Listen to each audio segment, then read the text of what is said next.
Shalom, మీకు ఉదయకాల శుభములు. అనుదిన వాక్య ధ్యానం డైలీ బ్రెత్కు మీకు స్వాగతం.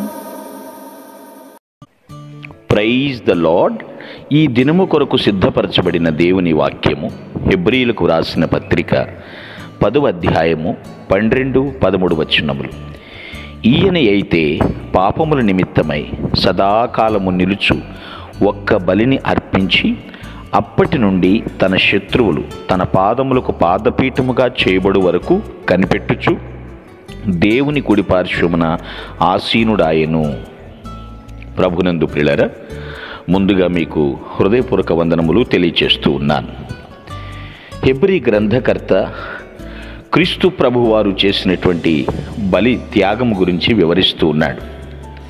ఏమిటి ఇక్కడ జరిగినటువంటి విషయం అని మనం పరిశీలన చేస్తే, క్రీస్తు మన కొరకు బలి అర్పణ చెల్లించారు. మన అందరి పాపముల కొరకై బలి ఆయను అని ఈ మాట అర్థం చేసుకుందాం. సదాకాలము నిలుచు ఒక్క బలిని అర్పించాడు. కొన్ని తరములకు సరిపడా బలి అర్పణగా ఆయన శిలువ బలి అయినాడు. ప్రతి ఒక్క మనిషికి మరలా బలి అవ్వాల్సినటువంటి పని లేదు. ఈ భాగంలో ప్రారంభంలో మనం తెలుసుకోవాల్సిన విషయం ఏమిటంటే, పాపముల క్షమాపణ నిమిత్తమై ఏ ఒక్క బలి మనము చెల్లించిన అవసరము లేదు. అందరి కొరకు క్రీస్తు ప్రభువారే బలి అయినాడు. ఈ సత్యం ప్రతి ఒక్కరూ గ్రహించాలి. బలులు కోరేది దేవుడు కాదు. మనందరి కొరకు బలి అయిపోయిన వాడు దేవుడవుతాడు. ప్రభువారు అంటున్నాడు, నేను మీ అందరి కొరకు శిలువ త్యాగాన్ని చేసి రక్షణ మార్గాన్ని సిద్ధం చేసి ఉంచాను. ప్రతి ఒక్కరూ దాన్ని అంగీకరించటమే తరువాయి భాగం అన్నట్లుగా చెప్తున్నాడు.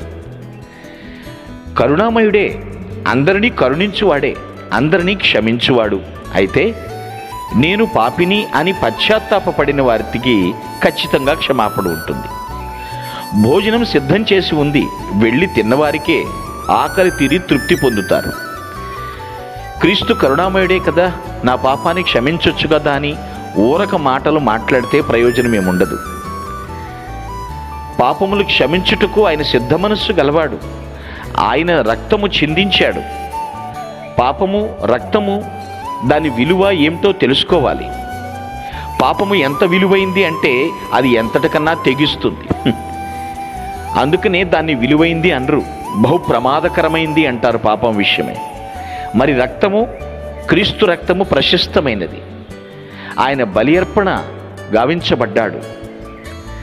ఈ సంగతిని తెలుసుకున్న వారు ఎప్పటికీ కూడా శ్రమను సంతోషంగా స్వీకరిస్తారు, పాపమునకు దూరంగా పారిపోతూ ఉంటారు.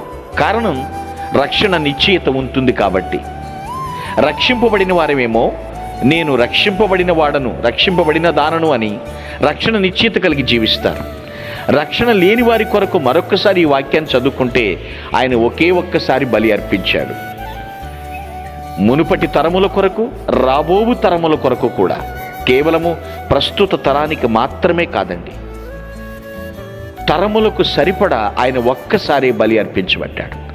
మరలా సిలువెక్కాల్సిన పని లేదు, మరలా పుట్టాల్సినటువంటి పని లేదు. ఆయన చేయాల్సిన కార్యము నెరవేర్చి చూపించాడు.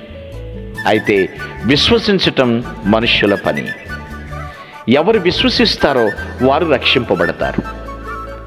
వారు క్రీస్తు పిల్లలుగా పరిగణించబడతారు. ఈ మాటను గ్రహించండి. అప్పటి నుండి, ఎప్పటి నుండి? బలి అర్పించిన నాటి నుండి తన శత్రువులు పాదములకు పాదపీఠముగా చేయబడు వరకు కనిపెట్టుచూ దేవుని కుడి పార్శ్వమున ఆసీనుడయ్యాడు. ఇంకా శత్రువులందరూ ఆయన పాదపీఠం క్రిందకి రాలేదు. ప్రక్రియ జరుగుతుంది, ప్రాసెస్ జరుగుతూ ఉంది.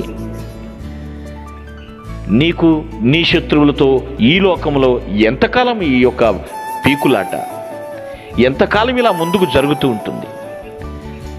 శత్రువుని దేవునికి అప్పగించు, నీవు రక్షింపబడు. క్రీస్తు చిందించిన ఆ రక్తం విలువ తెలుసుకో. బలి అర్పణ యొక్క విలువను తెలుసుకున్నప్పుడు, ప్రభువే నా రక్షకుడు అని గమనించినప్పుడు ఆయన బలియాగానికి అర్థం, పరమార్థం ఉంటుంది. ఒక్కసారే బలి అర్పించబడ్డాడు. అందరికీ సరిపడా పుట్టబోవు పిల్లల విషయంలో కూడా కమింగ్ జనరేషన్స్ ఎన్ని ఉన్నా సరే ఆయన ఒక్క అర్పణ చేతే అంతా పరిశుద్ధపరచబడతాయి. సదాకాలమునకు సంపూర్ణంగా ఆ బలి అర్పణ చేశాడండి పిల్లలు. ప్రస్తుతం ప్రపంచవ్యాప్తంగా శిలువ ధ్యాన కూడికలు జరుగుతున్నాయి. శ్రమ దినాలు పాటిస్తూ ఉన్నారు. ఆయన బలి ఎంతో విలువైనది. వెలివేయబడిన వాడుగా ఆయన బలి అయినాడు. వెలిచూపు చూడబడిన వాడుగా ఆయన పరిగణించబడ్డాడు. ప్రభువా, నా కోసం మీరు బలి అయినారు, నువ్వు చేసిన రక్షణ కార్యాన్ని నేను అంగీకరిస్తాను అన్నట్లయితే ఈ క్షణమే ప్రభు కృపను నువ్వు పొందుదువుగాక. ఆమేన్. ఈ కొరకు ప్రార్థించుటకు మేమెల్లప్పుడూ సిద్ధం. Praise the lord. ప్రభు నామమున మీ అందరికీ వందనములు. ఈ మా సందేశముల ద్వారా మీరు ఆశీర్వదింపబడినట్లయితే మీ తోటి వారికి షేర్ చేసి దేవుని రాజ్య సువార్తలో మీరు కూడా పాలుభాగస్తులు కావాలని ఆశిస్తున్నాం.